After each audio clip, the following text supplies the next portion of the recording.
Bang! Neeves Knives. I'm Jared, and today we are reviewing the Koenig Mini Goblin. I had this in for review and sharpening. Now, getting into this knife, this is a USA-made knife, M390 steel, titanium frame lock, and Koenig makes amazing, well-built knives. They are not cheap, though. They are expensive, but they are known in the community as basically being kind of the Lamborghini of knives. Now, they are obtainable, though. You can get them. They're a little more difficult, but you can. Now, this has a Wharncliffe blade shape with a nice deep hollow ground blade that is stone washed very nicely. And the titanium has a beautiful stone washing as well, and you can kind of see some of the finishing that was done on it underneath the stone wash, which I actually think looks beautiful. Nice big hardware, love to see that. It does have a floating backspacer, as you can see, at least a partially floating backspacer with some nice gripping back here. The ergos are nice in some ways. They're also, I get this little pokey thing right there. Not pokey, but, I get this little spot right there. But it's not that uncomfortable. But it's also not, it's not something that's just extremely comfortable. I'm just going to say that. It is a little small in the hand, and I am a little cramped, and in certain grips, I don't get the best leverage. Now, using this little choil area right here, I can use it a little bit, especially if I'm pressing downward on here for nice push cuts and stuff like that. Now, where it's going to shine is utility cuts, and we'll get into that in a second. But in this grip, it's it's pretty nice. It's kind of like having an extended finger as a claw. Now, talking about cutting with it, it does cut rather well. Now, the blade stock is pretty thick, but the deep hollow grind does get down to a nice cutting edge.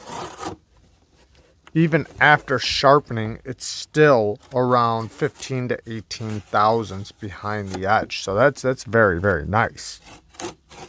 Now, the passing through materials, it does pass through rather well, especially because of the thinness behind the edge. So it does work pretty good for slicing, and the amount of leverage you have in the grip does work out pretty good. It does have jimping on the spine that is very useful.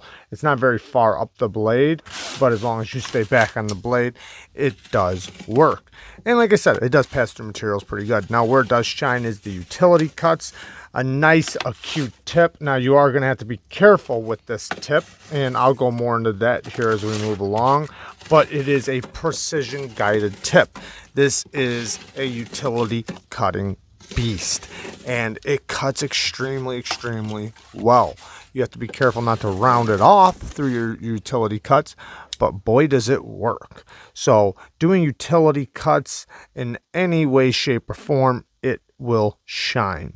Now, the action, and then we'll get to the clip. The action works great. It does have a little bit of a lighter detent, but, or should I say, however, even though it seems like it's relatively light, it fires every time reliably. I mean, you have to try to fail this knife.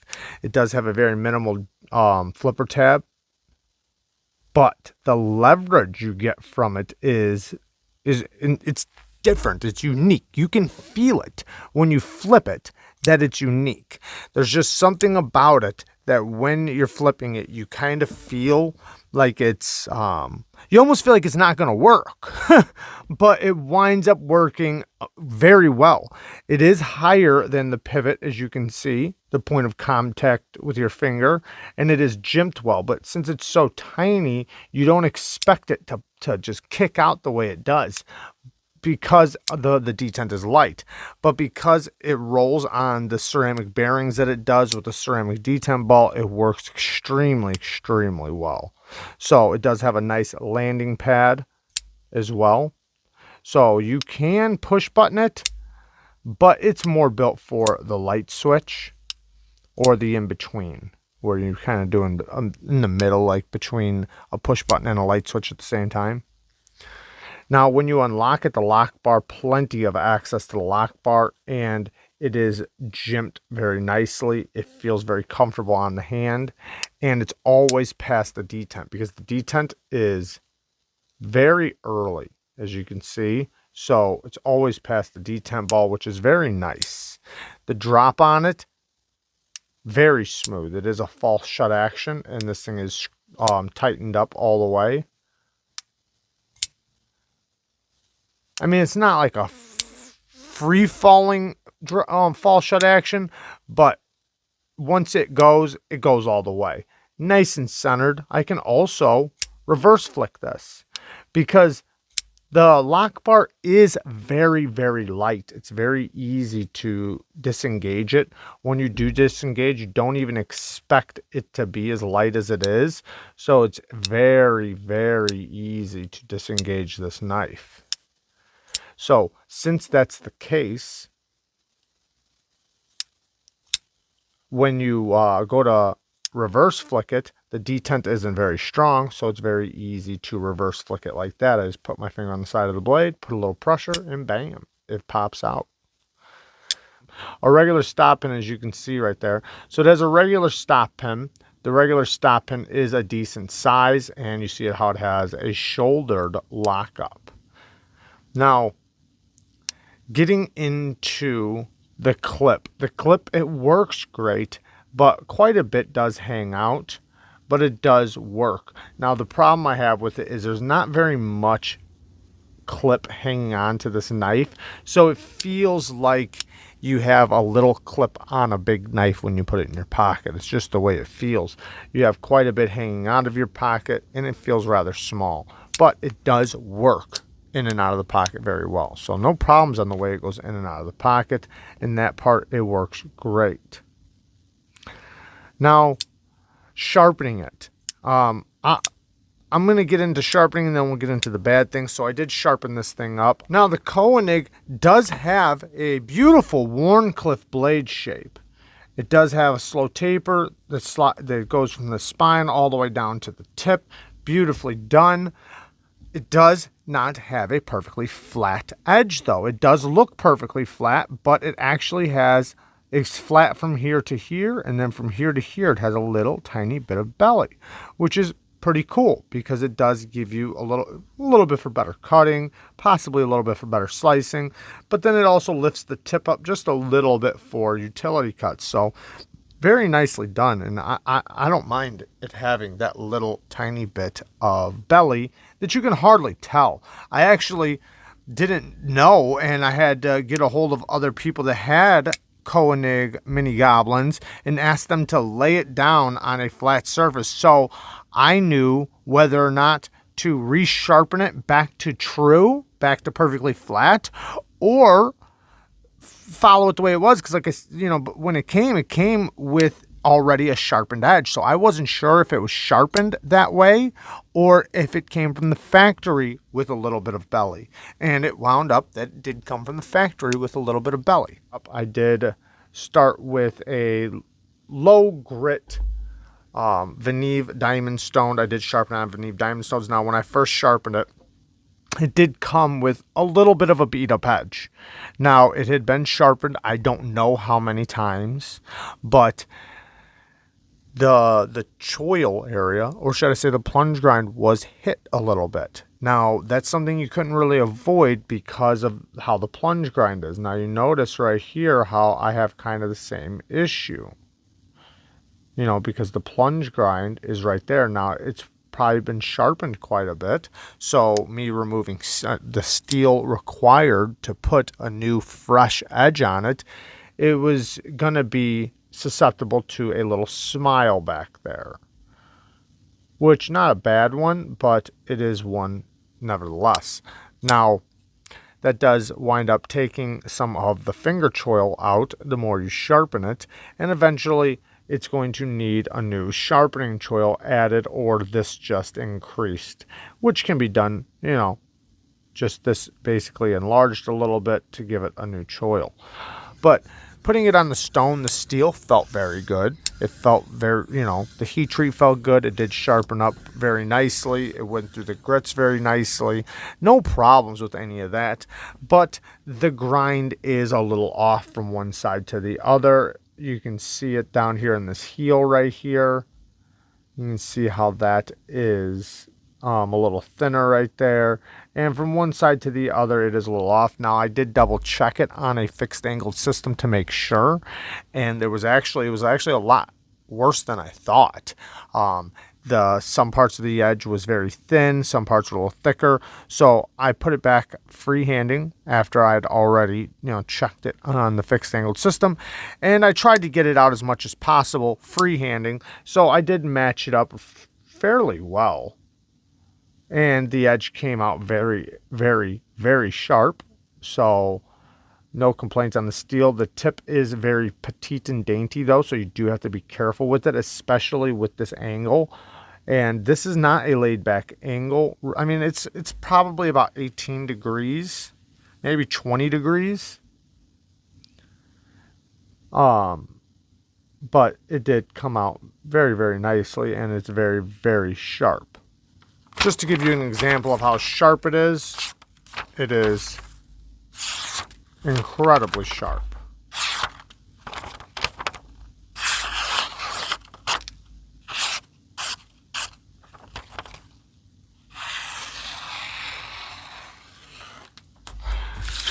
But getting into some negative things, one is, like I said, the clip does make it feel like it has a very tiny clip on the knife. That is one negative thing in my opinion. I do not like that. I would rather see a deeper clip or a bigger clip. Next thing is that they changed the hollow grind to a flat grind as far as I know, and I think they should have kept the hollow grind. Next thing, the choil. This is the examples that I talk about when I say they didn't leave you any meat on the bones. This is a pure example. Now, maybe it's been sharpened quite a bit. Maybe not. The point is that it should be able to be sharpened quite a bit. It's a knife. It's a cutting tool. So, in my opinion, they should have gave you a deeper choil or a plunge grind that doesn't, you see how slow the plunge grind tapers? It starts here and it ends right here. So maybe at first it didn't. At first it was probably a little bit before the edge.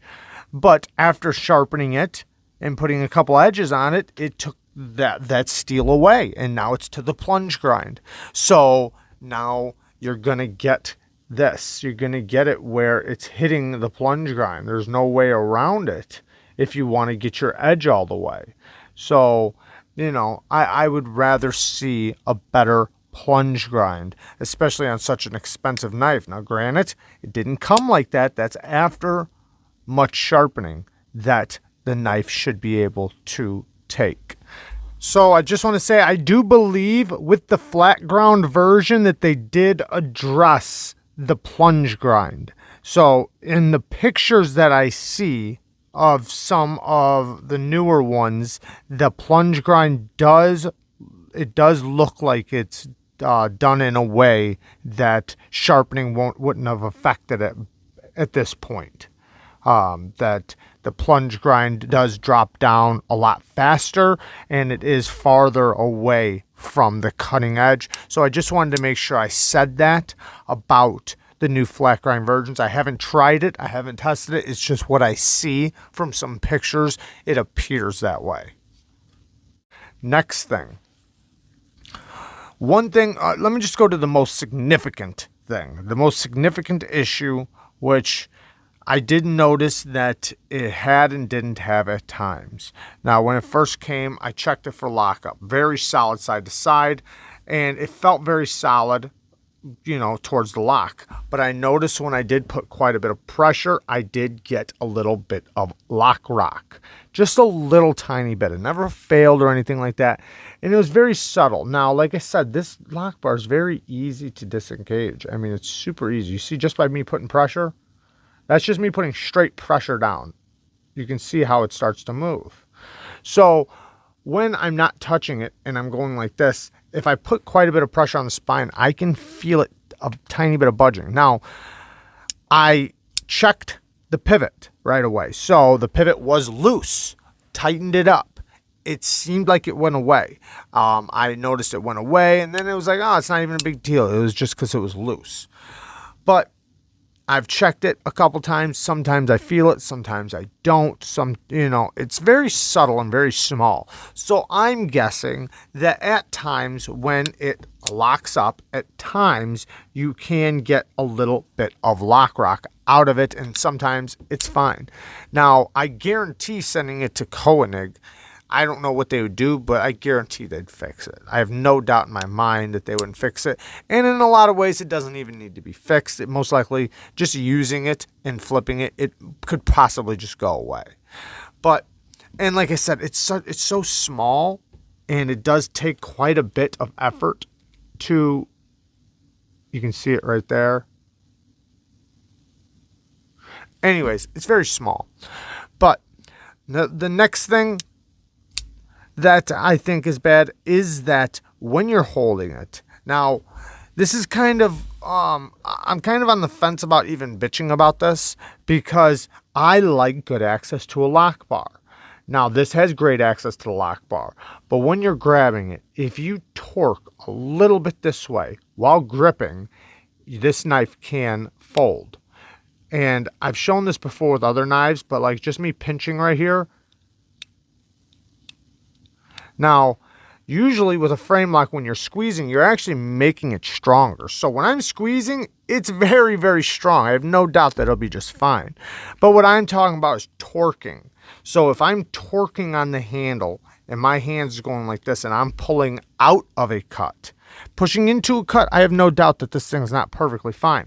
But pulling out of a cut and I'm torquing a little bit, I could pull out of a cut and it could fold. Now, the lock or the flipper tab will stop it from hurting me. I don't think this is a danger at all or anything like that. It's just a thing. It's a thing to think about when cutting with this knife. Is it an issue? No. Is it a big deal? No.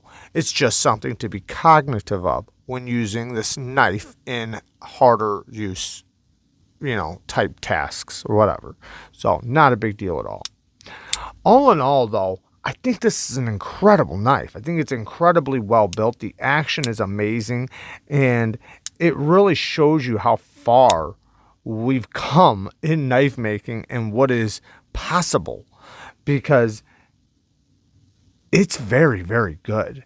Now, I don't know why they switched to the flat ground blades instead of the hollows, because maybe it's because the tips break on these, because look at how acute that tip gets. That is a very deep, acute tip. And maybe it just reinforces the steel behind that tip, because maybe they were having issues with their tips breaking quite often. I don't know. But personally, I like the hollow grind. I think it looks better. I think it really makes the knife look meaner and just better, in my opinion. And it'll perform better in lots of ways. You can tell that even after a lot of sharpenings, or a few sharpenings, or even a couple sharpenings, it hasn't gotten thicker. It's still the same thickness as when it started. So that's amazing. If this was a flat grind, it would absolutely be thicker than when it first started. Now, there are times when a flat grind is ground in a way to where it doesn't affect it too much being sharpened a few times because the geometry is right. But being this thick of a blade, right, this thick as this is, I can't imagine having only this far to drop with a flat grind that you're going to be able to get great geometry, unless if it is a hollow grind like this. So, but what a great knife. Love the big hardware, love the build quality, love the way it looks. It does have a lot of milling inside of it, so it's rather light for the size. And like I said, the action is insane. And it's very unique, the action. It feels different, but it definitely kicks out very reliably with its lighter detent, in my opinion. Now, that's a good thing because, it's such a small flipper tab that you wouldn't want to be very strong. But even though it does have a lighter detent, it kicks every time. Great knife. And yeah, I'm very happy that I finally got to review one. So thank you to the owner of this knife for allowing me to review it and for using my sharpening service. Just so you guys know, if you guys ever want to use my sharpening service, I do have links in the description. I love you guys. Peace.